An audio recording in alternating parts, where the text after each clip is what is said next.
प्यारे दोस्तों, एक बार फिर से आपको ब्लास्ट स्टोरीज में स्वागत है। और मैं चाहता हूं कि आप मेरी वीडियो को जरूर पूरा देखें और देखकर आइडिया दे मुझे कि मेरी वीडियो में क्या कमियां हैं, या फिर आप उन्हें क्यों लाइक नहीं करते या उन्हें मेरे चैनल को सब्सक्राइब क्यों नहीं करते। अगर मुझसे कोई गलती हो रही है तो मुझे आप जब तक मुझे उसके बारे में नहीं बताएंगे तो मुझे कैसे पता चलेगा। धन्यवाद दोस्तों। अब मैं आपको नई कहानी सुना रहा हूं, सुनिएगा।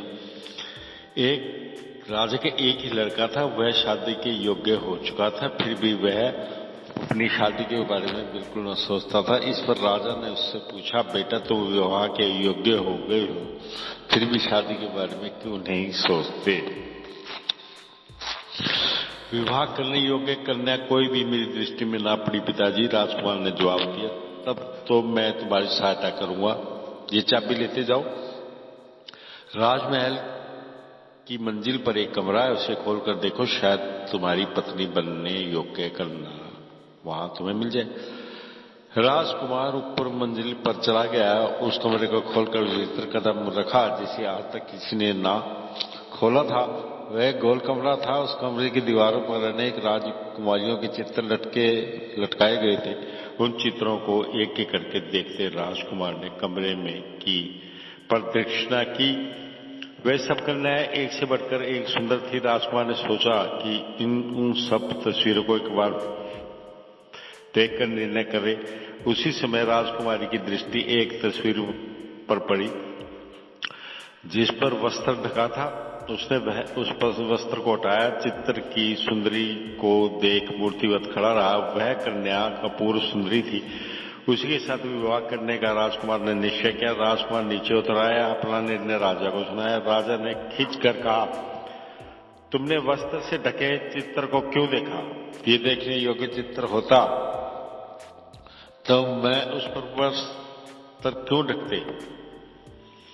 वह एक राजकुमारी जरूर है, पर एक दुष्ट मांत्रिक ने उसे उठा ले जाकर एक फौलादी किले में बंदी बनाया है। उसे मुक्त कराने के लिए कई लोग गए, पर एक भी लौट न आया। यदि तुम उस राजकुमारी से विवाह करना चाहते हो तो रवाना हो जाओ।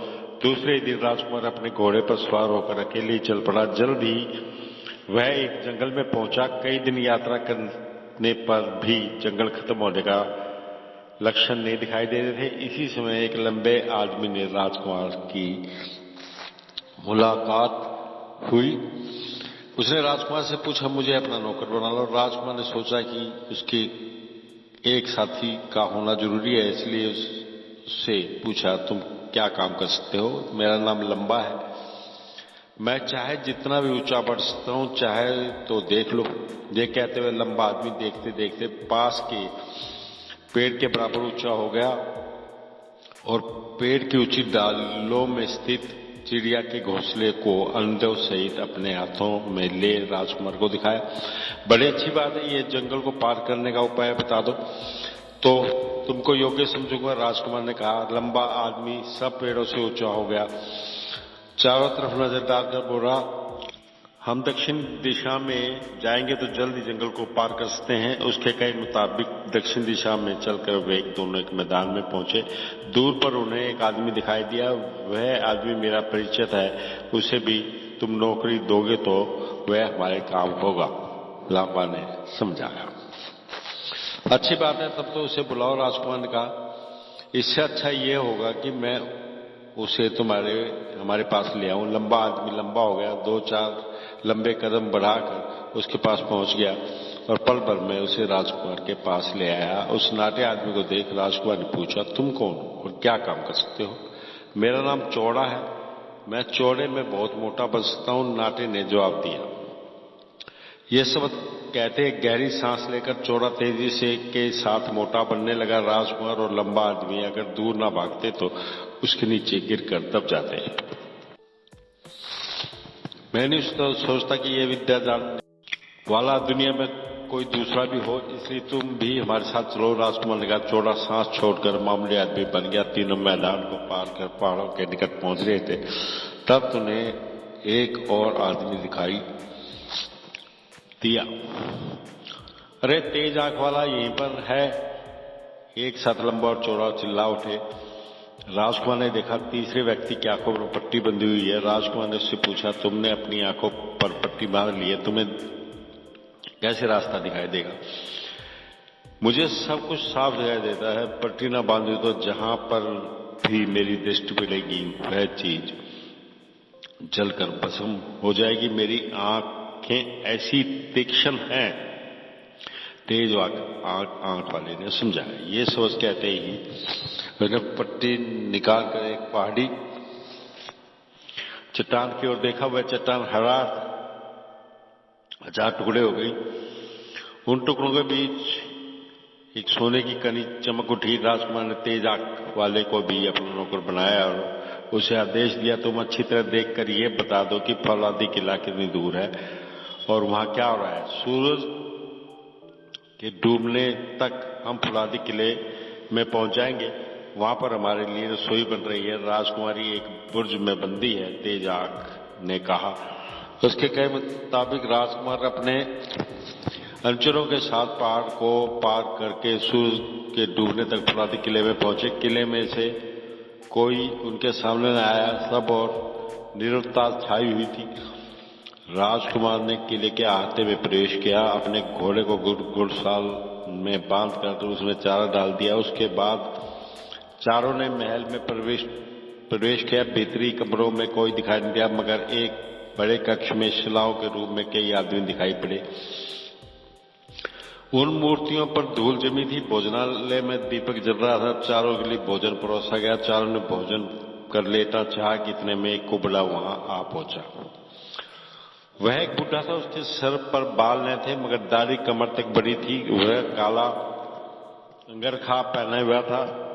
उस पर 3 फौलादी पट्टियां बंधी थी। वह एक नारी का हाथ पकड़े ले आया। राजकुमार ने उस नारी को देखते पहचान लिया। वह उसके निकट जाने को हुआ। वह उसी कन्या से विवाह करने के ख्याल से आया था। राजकुमार को रोकते हुए वृद्ध ने कहा, मैं जानता हूं कि तुम कौन और किस लिए आए हो। इस कन्या को ले जाने के लिए आए हो। अपनी इच्छा के अनुसार इसे ले जाओ, लेकिन एक शर्त है, 3 रात तक तुमको इसका पहरा देना पड़ेगा। इसके भागने से रोकना होगा। ऐसा ना कर सकोगे तो तुम और तुम्हारे अनुचर मूर्तियों में बन जाओगे। राजकुमार ने बुढ़े की शर्त को मान लिया। वृद्ध राजकुमारी को एक आसन पर बिठाकर वह चला गया। राजकुमार ने उस कन्या का परामर्श किया, मगर उसने कोई जवाब नहीं दिया। वह ऐसे निश्चल बैठी थी मानो वह भी मूर्ति बनने जा रही हो। उसे देखने पर राजकुमार को बड़ी दया आई। उसने उस नारी को वहां से ले जाने का मन निश्चय कर लिया। उस कन्या के वहां से भागने से रोकने के लिए लंबा आदमी ने अपना शरीर बढ़ाया और कमरे के चारों तरफ बिछाकर लेट गया। चौड़ा दरवाजे को ढकते हुए अपना शरीर को मोटा बनाकर ऐसे बैठ गया कि मक्खी तक दरवाजे में ना घुस सके। तेज आंख वाला कमरे के बीच में बैठ गया। राजकुमारी रात भर जागरण करने का संकल्प कर जमीन पर बैठ गई। कुछ ही क्षणों में चारों सो गए। जब वे जागे तब सवेरा होने को था। तब पहले राजकुमार की आंख खुली। देखता क्या है कि राजकुमारी गायब है। इसलिए वह अपनी मूर्खता पर पछताने लगा। सरकार आप चिंता न करें, मैं अभी इसका पता लगा लेता हूं, तेज आंखों ने बताया। उसे 100 मील की दूरी पर एक जंगल में बीच बरगद की ऊंची डाल पर बरगद के फल के रूप में राजकुमारी दिखाई दी। लंबा आदमी तेज आंख वाले को अपने कंधे पर बिठाकर चल पड़ा और थोड़ी ही क्षणों में बरगद के फल के साथ लौट आया। उस फल को जमीन पर रखते हुए राजकुमारी के रूप में बदल गया। सूर्योदय हो रहा था। बुढ़ा व्यंगपूर्ण हंसी के साथ वहां पहुंचा। राजकुमार को देखते ही उसकी हंसी गायब हो गई। उसकी कमर में बंधी 3 फौलादी पट्टियों में से एक टूटकर नीचे गिर पड़ी। राजकुमारी का हाथ पकड़कर बुढ़ा उसे ले गया। सारा दिन राजकुमार और उसके अनुचर उस प्रदेश में घूमते रहे। उन्होंने कई आदमी और घोड़े की मूर्तियों के रूप में जरूर दिखाई दिए, मगर कोई भी प्राणी उनकी नजर में ना पड़ा। उन्हें खाने का तो बढ़िया इंतजाम हो चुका था। दूसरी रात को बुड्ढा फिर राजकुमारी को साथ ले आया और यह कहकर चला गया कि देखे कहीं राजकुमारी भागना चाहे। ना मालूम शायद उनके भोजन में नशीली दवा मिलाई गई हो। खाना खाते ही अपनी नींद को रोक ना पाए बड़े तड़के उठकर वे लोग देखते क्या कि राजकुमारी भाग गई है। तेज आंख ने अपनी पट्टी खोलकर खिड़की में दौड़ देखा।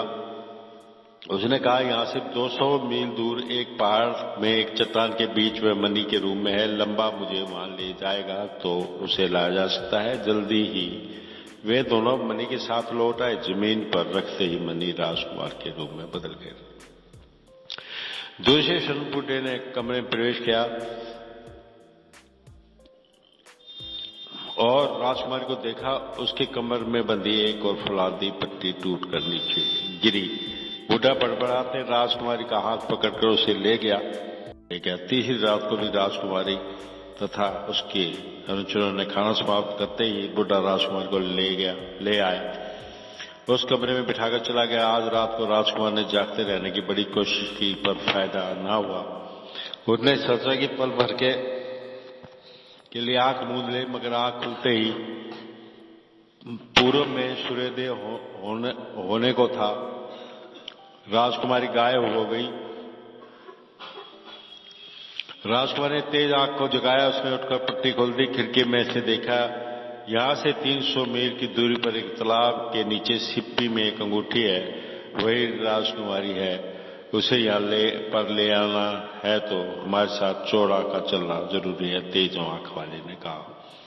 लंबा ने इस बार भी अपनी देह को और बढ़ा और लंबाई। तेज आंख और चौड़ा को एक कंधे पे बिठाकर बड़े बड़े डग भर के तेज चल पड़ा। तालाब के पास पहुंचते ही चौड़ा मोटा होता गया। उसने तालाब का आधा पानी पी लिया। तब लंबा ने झुककर तालाब के नीचे से अंगूठी निकाल दी। सूर्योदय होने का था। अभी तक अंगूठी की खोज में गए हुए लोग लौटे न थे। राजकुमार घबराने लगा। पहाड़ पर से सूरज की किरणें झांकने लगी। दरवाजा खोलकर बुड्ढा द्वार के पास खड़े हो रूप से हंस पड़ा। इतने में खिड़की में से अंगूठी भीतर गिर पड़ी। दूसरे क्षण राजकुमारी प्रत्यक्ष हुई। बुड्ढा क्रोध से हाहाकार कर उठा। उसकी कमर पर बंधी तीसरी फौलादी पट्टी भी टूटकर नीचे गिर पड़ी। बुड्ढा एक कोए के रूप में बदल गया और कांव कांव करते खिड़की में से उड़ गया। राजकुमार राजकुमारी की ओर देखा। वह मंदहास कर रही थी। वह अपने हाथ बढ़ाए राजकुमार की ओर चली। अब उसके मुंह से बोल फूटे। उसे विमुक्ति मिल गई, इसलिए उसने राजकुमार को धन्यवाद दिया। उसी समय सारे किले में कोलाहल मच गया। बुड्ढे ने अपने मंत्र बल से जिन मनुष्य और घोड़ों को मूर्ति में बदल दिया था, उन सब में जान आ गई। सबने राजकुमार को घेरकर उसकी तारीफ की। उसने उन लोगों से बताया कि यह सब उसके अनुचरों ने ही किया है। राजकुमार के अनुचर उससे विदा लेकर चले गए। राजकुमार को साथ ले अपने राज्य में लौटा। राजकुमारी से विवाह कर सुख के साथ अपने दिन बिताने लगा। दोस्तों, शायद कहानी आपको पसंद आए, लेकिन आपसे एक रिक्वेस्ट है कि आप इस कहानी को आहिस्ता आहिस्ता पढ़िए, सुनिए और देखिए, तभी इस कहानी का पूरा आनंद ले पाएंगे आप।